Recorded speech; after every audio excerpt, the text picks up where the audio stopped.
Hello, everybody, and welcome to the Creative Flair podcast. This is the podcast where we're going to explore everything to do with the creative industry, the art world, and art in general. My name is James Carter, and guess what? I'm going to be your host. Yay. I think this is episode 6 now we're doing, so woohoo!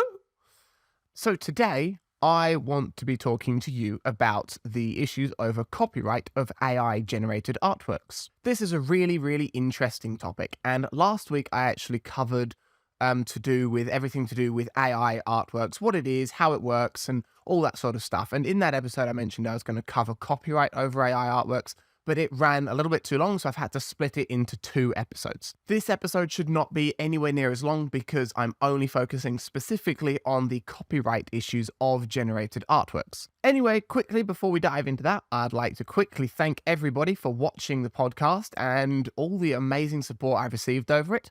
And also, the Creative Flair platform has also just been released for beta the other day, and I had 373 people sign up for it, which was very mind-blowing to me. And I just wanted to thank everybody who's done that, and it's been absolutely fantastic, amazing support, and just thank you very much.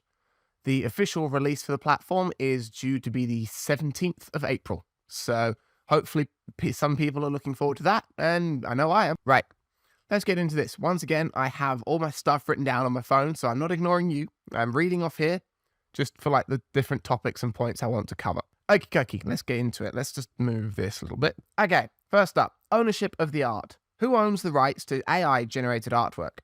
Would it be the AI system, the person who trained it, the AI itself, or the person who's actually given the prompt?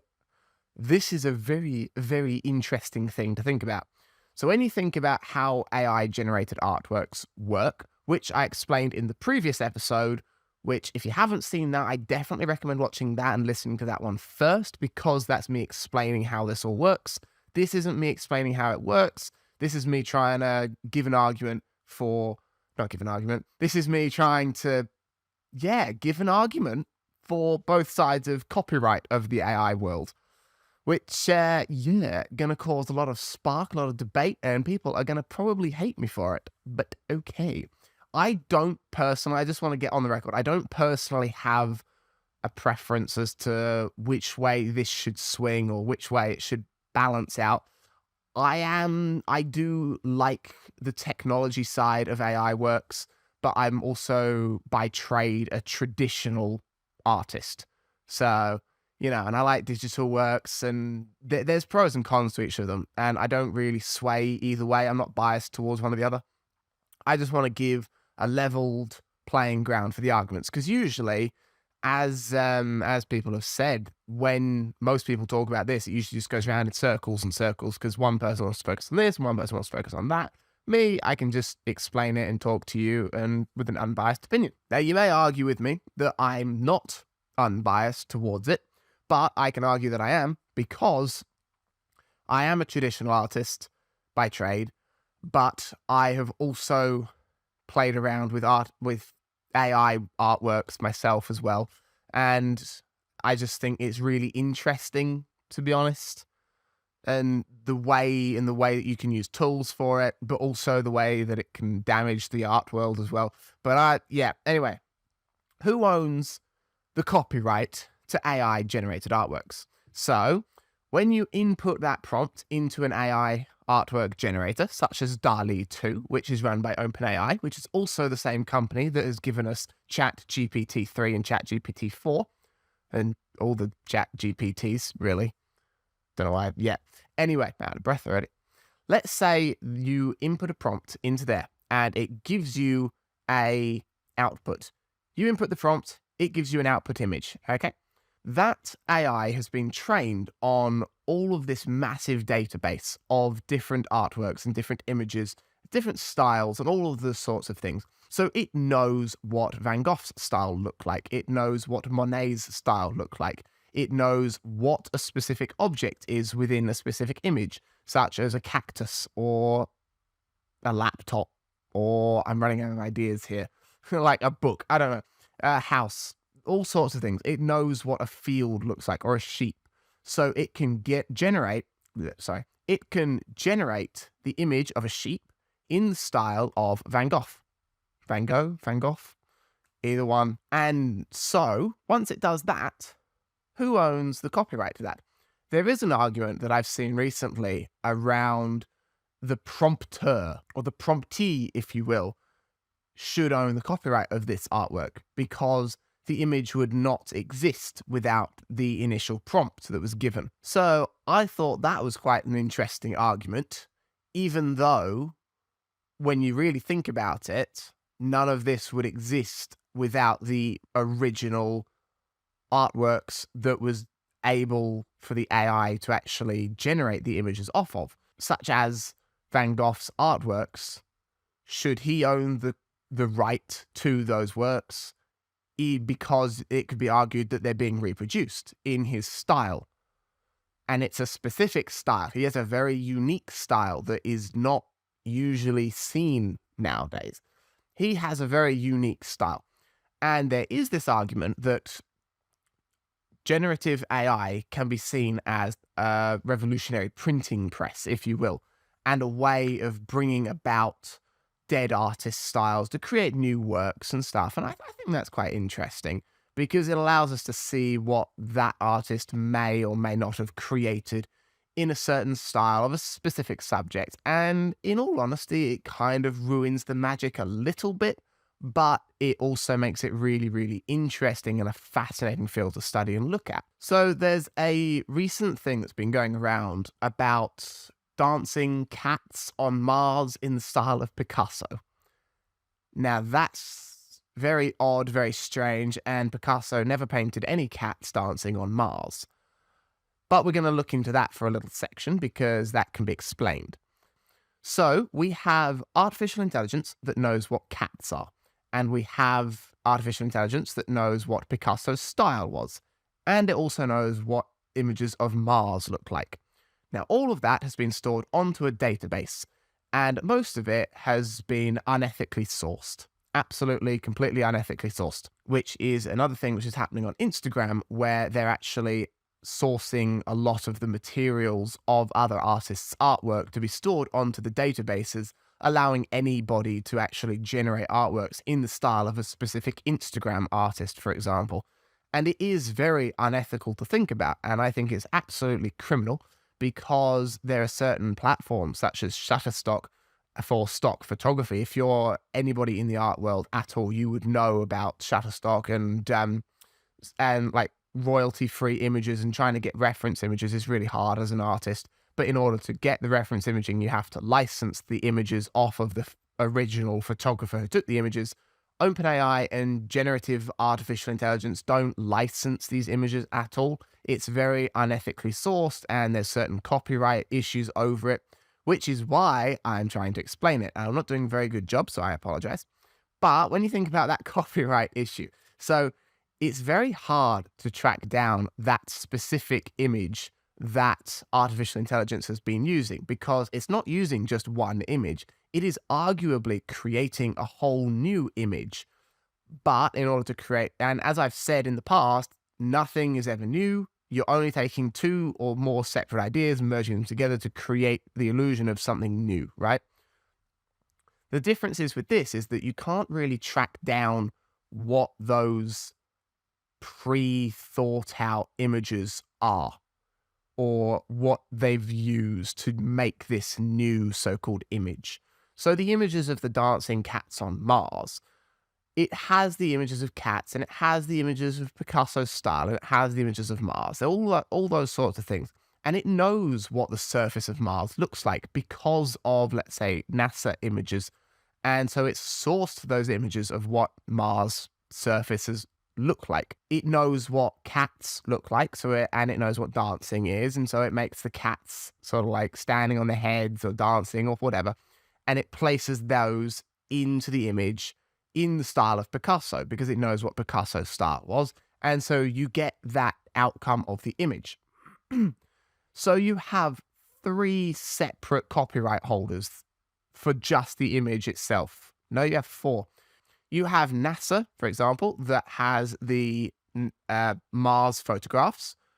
You have the people who have uploaded images of their cats, or the AI has images of those people's cats dancing, for example.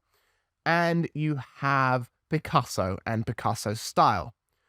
They're the three unique individuals or entities that the artificial intelligence would have got this information and images off of, unethically sourced, naturally. And so it then generates a new image.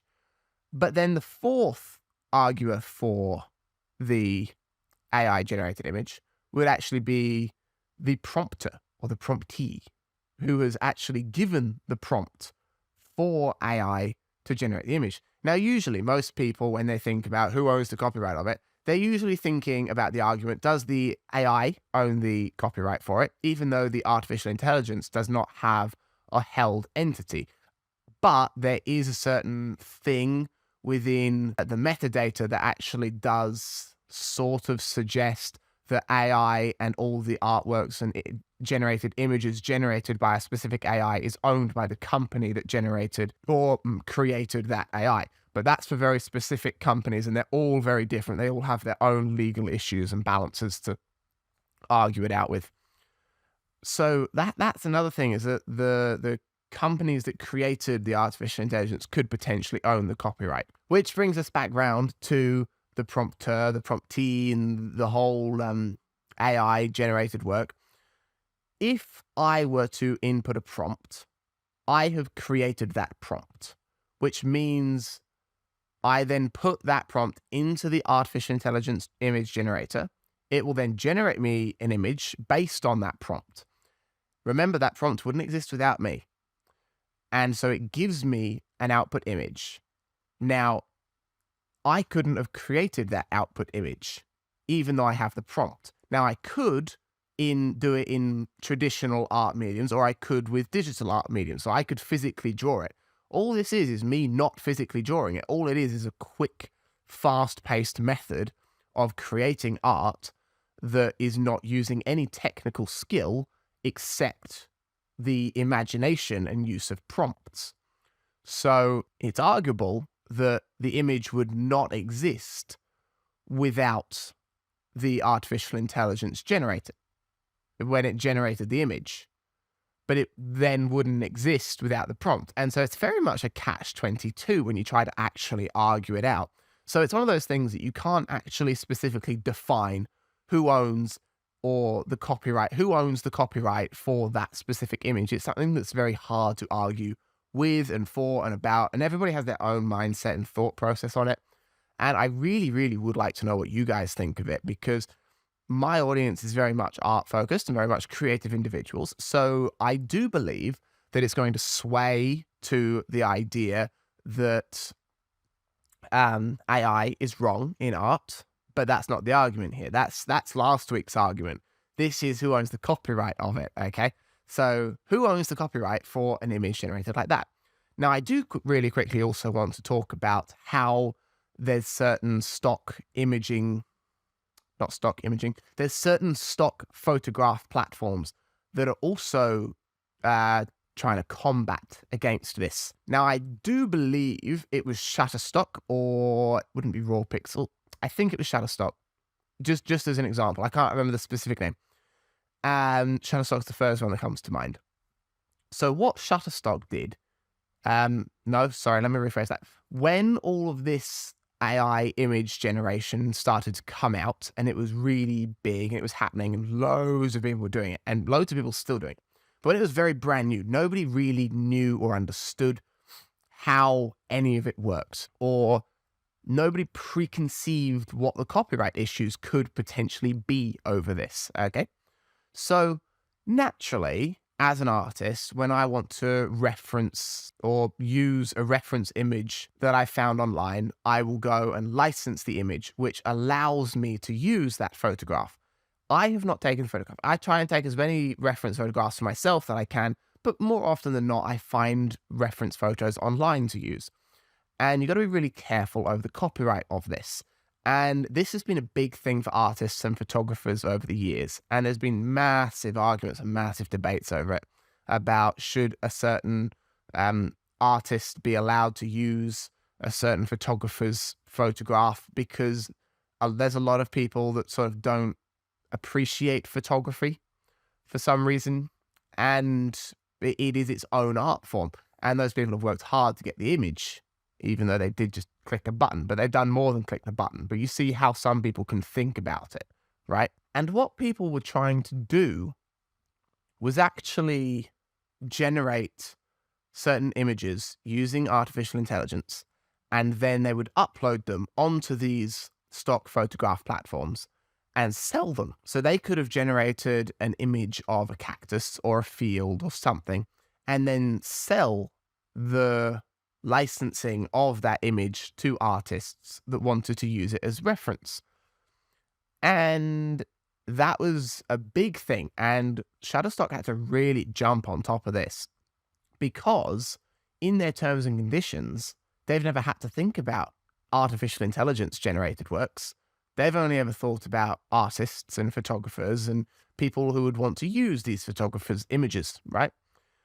So that then brings up the issue of the copyright over these generated images being sold on photography stock websites, right? Because the people who generated the artwork, the people who gave the prompt to generate the artwork, do they own the rights to sell those images?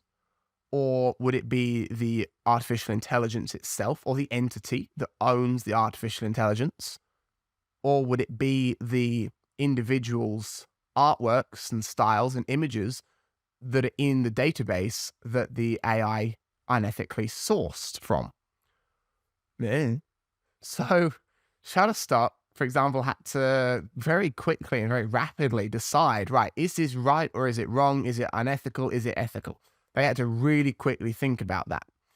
And essentially they came up that, nope, you cannot sell artificial intelligence generated artworks on the platform because it is primarily thought of as a photography platform. There are some platforms that do allow the sale of these generated artworks, which, yeah, okay, it's one of those things because none of it would exist without the prompt, but then none of it would exist without the unethical sourcing of our artworks as artists or photographers. And there's loads of different things to consider around it. But I do have another point I would like to cover as well, which would be the attribution side of it. So how do you actually attribute the ownership to AI-generated artwork? Should it be attributed to the human creator, the AI system, or both? Right? Now, that's an interesting thing to think that it could be attributed to both of them. So it is one of those things that if I were to generate an image and then say, I've done this, it's original, and claim it as my own, right? That could be seen as me using artificial intelligence as no more than a tool, same as I would use a pencil to draw, right? Which I think is a little bit iffy, and it's very iffy, right? But that leads us into the consideration and idea that when you collaborate as an artist, you collaborate with another artist and then you give them credit, okay? You give those people credit when you have collaborated on an art project, which I think's very good, and you absolutely should always do that. So is it possible that we could attribute credit to artificial intelligence image generators when us as artists use them to help us create our artworks?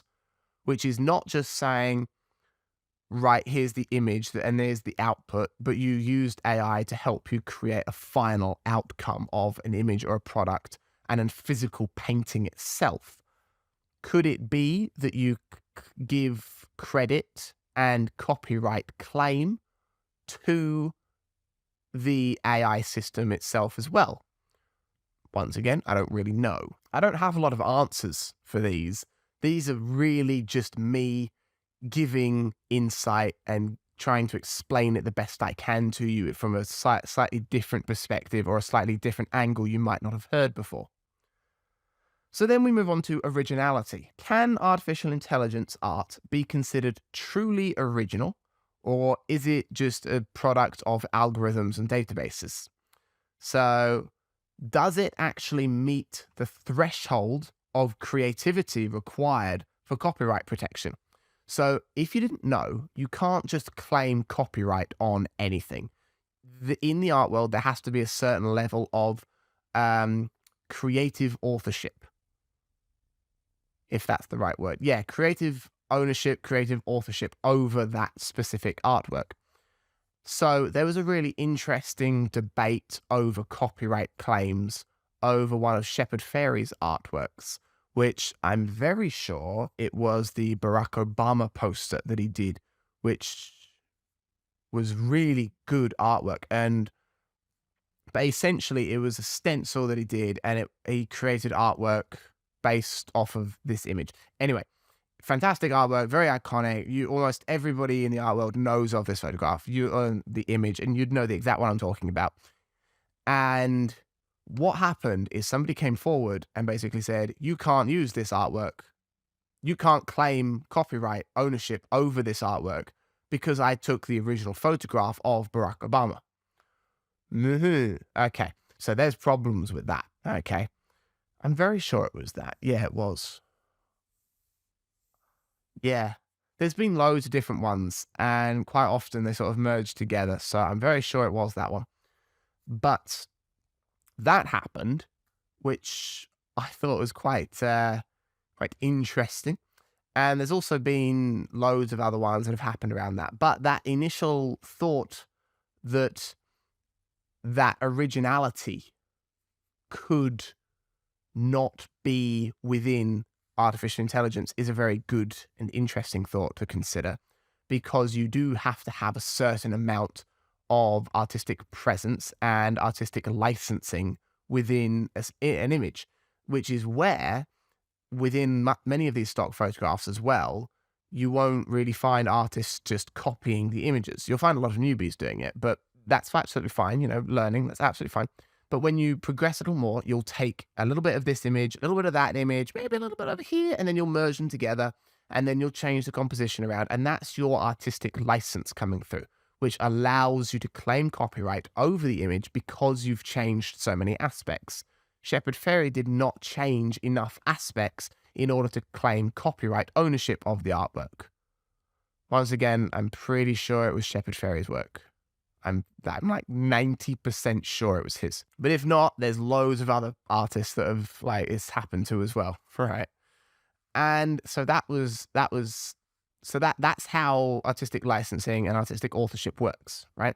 You have to change enough things in order to claim the copyright of it. So does artificial intelligence change enough from its data sets to actually claim authorship? Or do we change enough with our prompts or give enough with our prompts for the AI to change enough for us to claim authorship over it? Once again, I don't have the answer. Shock horror, I know, right? But I'm giving you an insight into how it works and what it is. We also come to fair use. So how does fair use apply to artificial intelligence generated artworks? Which, okay. So fair use is essentially when the original creator of a specific image or artwork allows people to use bits and bobs or use that image without having to credit the original artist for the work, which means you don't have to change an awful lot using your artistic license, but it also means you can't claim copyright ownership over that because somebody else has given copyright fair use ownership over it. My God, I can actually feel my brain hurting at this point trying to explain it. So you see some of the problems here. Now, this wouldn't be such an issue if artificial intelligence only got its data sets and data sources and its and it only got its images ethically sourced from fair use image reference websites, etc., or people actually opted in to allow the use of their works. Wouldn't be such a massive problem, but it doesn't. We know, and we are very aware that artificial intelligence unethically sources its data sets and images from just about everybody, right? If you've ever uploaded anything online of an image or your artwork, it probably has it, right? And it's very unethical, which I think is absolute crap for it to use people's artworks. And there are artists online, and I have on Instagram as well, that have actually had their images used specifically to generate new artworks in their styles using image generation and AI to do it. And I think it's absolute crap, but there are artists I know that have had their work used and stolen, essentially. That's essentially what it is. It is being stolen. It's unethically sourced. They haven't given copyright. They haven't given copyright usage to allow the AI to use their works at all. So it's unethically sourced, and it's ethically wrong for AI to be doing that. But it's also wrong for the individuals who are giving the prompt to claim that artwork as themselves. You see all that? So if it used just fair use artworks and fair use images, it wouldn't be such a problem, but it doesn't. Many of the images have actually been copyrighted, and there was a whole thing around Bob Ross artworks. So a lot of the Bob Ross works are copyrighted by, Bob Ross Institute and stuff, and the people who actually own the copyright of the Bob Ross. Now, the copyright does expire. Recently, it expired with Mickey Mouse, for example. But there's another thing, Banksy. So let me explain this. So Banksy used Mickey Mouse and Ronald McDonald, the McDonald's icon figure thing, to create one of his artworks. And no, he didn't own the copyright to it.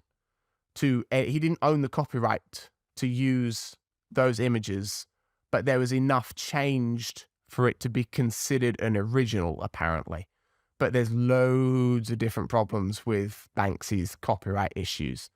That's a whole separate thing to explore. That's really complicated, right? Because it's Banksy, and he uses iconic artworks and iconic images that everybody knows, and that's a whole separate problem. So we're going to move that one to the side.